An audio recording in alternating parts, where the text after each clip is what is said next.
আর আপনাদেরকে বিন্দু মাত্র বাংলাদেশের জনগণ বরদাস্ত করবে না। বাংলাদেশের ছাত্র সমাজকে নিয়ে প্রয়োজন হলে সেনাবাহিনী আমরা আবার এই সেনাবাহিনীর প্রত্যেকটি ক্যান্টনমেন্ট আমরা দখল করব।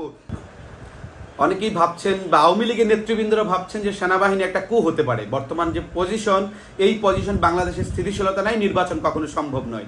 আজকে ডক্টর মোহাম্মদ ইউনূসকে খুব সম্মানের সহিত বলতে চাই, আপনার বর্তমান যে প্রজ্ঞা, সেই প্রজ্ঞাতে আপনাকে সকলেই মানছে। কারণ বাংলাদেশে যখন একজন কার উপর আস্থা রাখবে, এই সরকার গঠন হবে, কার উপর আস্থা পাচ্ছে না, সেই আস্থাহীনতার মুহূর্তে আপনার উপর জনগণ আস্থা রেখেছে, আমরা আস্থা রেখেছিলাম। আপামর জনগণ এই যে 1400 শহীদ, এই যে 30,000 মানুষ পঙ্গুত্ব আহত বরণ করেছে, তারা আপনার উপর বিশ্বাস রেখে আপনার হাতে ক্ষমতা দিয়েছিল। কিন্তু আপনার উপর বিশ্বাস রাখার পরেও আপনার যে উপদেষ্টা পরিষদ রয়েছে, তাদের উপর আপামর জনগণ, এই শহীদদের বাবা মা, এই আহত নিহতের বাবা মা, কেউ এই উপদেষ্টা পরিষদের উপর বিশ্বাস রাখতে পারছেন না। আমরা স্পষ্টতই বলতে চাই, আজকে আপনার উপর এই উপদেষ্টা পরিষদের উপর মানুষ অনাস্থা চলে আসছে। যে সুষ্ঠু একটি প্রক্রিয়া নির্বাচনের মাধ্যমে ক্ষমতাকে হস্তান্তর করবেন, সেইটা বিন্দুমাত্র আপনাদের মাধ্যমে সম্ভব নয়। কারণ ল এনফোর্সমেন্ট এজেন্সি বিন্দুমাত্র কাজ করছে না। আপনারা স্বরাষ্ট্র মন্ত্রণালয়ের মন্ত্রীদের দেখেছেন হাস্যরসাত্মক কথায় লিপ্ত থাকতে। তাদের মাধ্যমে, এই আইন শৃঙ্খলা বাহিনীর মাধ্যমে, এই ইউনিউ, ওসি, ডিসি, এসপির মাধ্যমে নির্বাচন শেষ সম্ভব নয়। অনেকেই ভাবছেন আওয়ামী লীগরা এখন খুব একটা আনন্দের মধ্যে রয়েছেন যে কি হবে, এই সরকার যখন ব্যর্থ হবে, রাষ্ট্রে অস্থিতিশীল হবে, তখন কারা ক্ষমতা নেবে? সেনাবাহিনী কু করবে। আমি বলেছি কয়েক জায়গায় সেনাবাহিনী কু করার পরিকল্পনা করছে তাদের অধীনে নির্বাচন দেওয়ার জন্য। আপনারা জানেন সেনাবাহিনী তাদের কার্যক্রম করেছে। হাসিনার কমান্ড কিন্তু 5ই আগস্টের পূর্ববর্তী সেনাবাহিনী মেনেছে। তারা সাধারণ শিক্ষার্থীর পক্ষে দাঁড়ায়নি। সেনাবাহিনী কখন তাদের পক্ষে দাঁড়িয়েছিল? যেই অবস্থায় সেনাবাহিনী আর নিয়ন্ত্রণ করতে পারছে না, হাসিনার কমান্ডকে তারা মানতে পারছে না, জনগণ তাদের বিরুদ্ধে হয়ে গেছে। এই সেনাবাহিনী অবস্থা আপনারা জানেন। শান্তি মিশন থেকে যদি বিভিন্ন দেশে মিশনে না যায়, সেনাবাহিনী বেতন বার্তা দিয়ে তাদের পরিবার চলবে না, তাদের সংসার চলবে না। সেই জন্য তারা জনগণের বুকে আর গুলি তাক করে নাই। তাদের ব্যক্তিগত চিন্তা, তাদের পেশাদারিত্বের চিন্তা করে, বহির্বিশ্বের চিন্তা করে তারা সেই জায়গায় গুলি চালায় নাই। আবার এখন কু করার একটি পরিকল্পনা হচ্ছে। কু করলে কি হবে? কু করলে আবার এখন আপনারা দেখেন, এই সরকার বারবার বহির্বিশ্বের গণমাধ্যমে বলার চেষ্টা করেছে যে এই সরকার নির্বাচন সকল দলের অংশগ্রহণ চায়। কত ধানাই ফানাই করে আজকে আওয়ামী লীগের কার্যক্রমকে নিষিদ্ধ করা হয়েছে, ছাত্রলীগকে নিষিদ্ধ করেছে, অনেক ধানাই ফানাই করে, অনেক প্রচেষ্টার পরে ছাত্র জনতা হুমকি, আন্দোলন সংগ্রাম যমুনার পাশ সামনে পড়ে রয়েছে, তারপর এটা কার্যকর হয়েছে। এত আন্দোলন লাগে? আওয়ামী লীগ 1400 হত্যার পর 30,000 মানুষ আহত, পঙ্গুত্ব মানুষের পর কি এত কিছু লাগে আওয়ামী লীগকে নিষিদ্ধ করতে? এত কিছু তো দরকার ছিল না। সেই আওয়ামী লীগের অংশগ্রহণ লোক নির্বাচন চায়। এখন যদি সেনাবাহিনী মনে করেন কু করে, কু যদি করে, তাহলে কি ভাববে? সেনাবাহিনী কু করার মাধ্যমে বলবে সকল দলের পার্টিসিপেশন চায়। তারা চাই বহির্বিশ্ব দেখতে চায়, শান্তি মিশনে তাদের ভালো জায়গা করে দিবে, সকল দলের অংশগ্রহণ লাগবে। সকল দলের অংশগ্রহণ করলে কার কাছে যেতে হবে?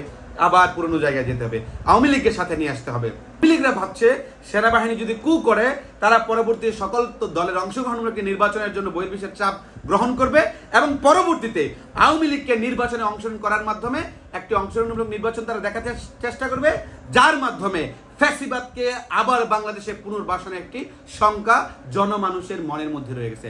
আর হাসিনা অত্যন্ত প্রতিশোধ পরায়ণ একজন নারী। সেই জন্য আমি হুঁশিয়ারি দিয়ে বলতে চাই, সেনাবাহিনীতে যারা কু করার স্বপ্ন দেখছেন, বাংলাদেশে বিগত বহুত কু হয়েছে। তখন ছাত্র সমাজ, আমরা আমজনতা এত পরিমাণ সচেতন ছিলাম না, ছাত্র জনতা এত সচেতন ছিল না।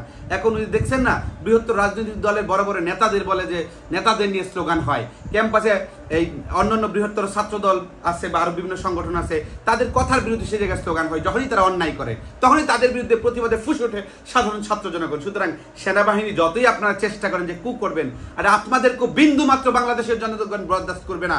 বাংলাদেশের ছাত্র সমাজকে নিয়ে প্রয়োজন হলে সেনাবাহিনী আমরা আবার এই সেনাবাহিনীর প্রত্যেকটি ক্যান্টনমেন্ট আমরা দখল করব।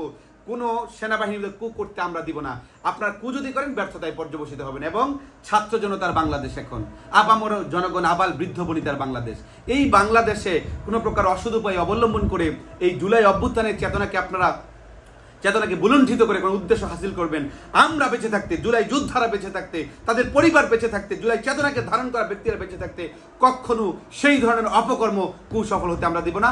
আমরা চাই অবাধ, সুষ্ঠু, নিরপেক্ষ নির্বাচন, যে নির্বাচনের মাধ্যমে একটি বাংলাদেশের গণতান্ত্রিক ক্ষমতার পট পরিবর্তন হবে এবং তার জন্য ছাত্র জনতা লড়াই করবে। আর ছাত্র জনতা শুধু নির্বাচনের জন্য তো করে নাই। আমরা কি নির্বাচনের জন্য এই আন্দোলন সংগ্রাম করছি? এতগুলো মানুষ জীবন দিছে, নির্বাচন করে যারা মুখ দিয়ে ফেনা তুলছেন, তারা কয়বার এই আওয়ামী লীগের বিচারের জন্য আপনারা মুখ দিয়ে ফেনা তুলেছেন? যারা নির্বাচন করতে করতে মানে গলা শুকিয়ে ফেলছেন, তারা কয়বার এই যে সংস্কার কার্যক্রমকে সমুন্নত করার জন্য, সংস্কার কার্যক্রমকে সুষ্ঠুভাবে শেষ করার জন্য আপনারা চেষ্টা করেছেন, সেই কথা আপনারা কয়বার বলছেন? আবার আরেকটা বিষয়, এই যে যারা আহত হয়েছে তাদের পুনর্বাসন, যারা নিহত হয়েছে তাদের ক্ষতিপূরণ, এই ব্যাপারে কয়বার আপনারা ভয়েসকে রেজ করছেন? যমুনার সামনে গিয়ে নিহতদের পরিবার, আহত যোদ্ধাদের পড়ে থাকতে হয়, এটা কোনো সিস্টেম হইল? এটা তো কোনো সিস্টেম হইল না। সুতরাং আমি বলতে চাই, এই তিনটা কর্ম সম্পাদন না হওয়া পর্যন্ত কোনো নির্বাচন বাংলাদেশে সম্ভব নয়। একটা হচ্ছে এই সংস্কার কার্যের সুষ্ঠু পরিকল্পনাকে রূপদান দিতে হবে, এটাকে রূপদান করতে হবে, সংস্কার কার্যক্রমকে চলমান রাখতে হবে। পাশাপাশি সুষ্ঠুভাবে যারা আহত হয়েছে তাদেরকে পুনর্বাসন, যারা নিহত হয়েছে তাদেরকে ক্ষতিপূরণ প্রদান করতে হবে। এবং 3 নাম্বার, যে আওয়ামী লীগ ফ্যাসিবাদ সরকার এই হত্যাযজ্ঞ চালিয়েছে তাদের বিচার কার্য দৃশ্যমান হতে হবে। তার পরবর্তীতে বাংলাদেশে নির্বাচন আয়োজন করতে হবে। এর পূর্ববর্তী মুহূর্তে সেনাবাহিনী বলুক, জাতীয় সরকার বলুক, নির্বাচনকালীন সরকার বলুক, কোনো নির্বাচন বাংলাদেশের মাটিতে আমরা হতে দেব না।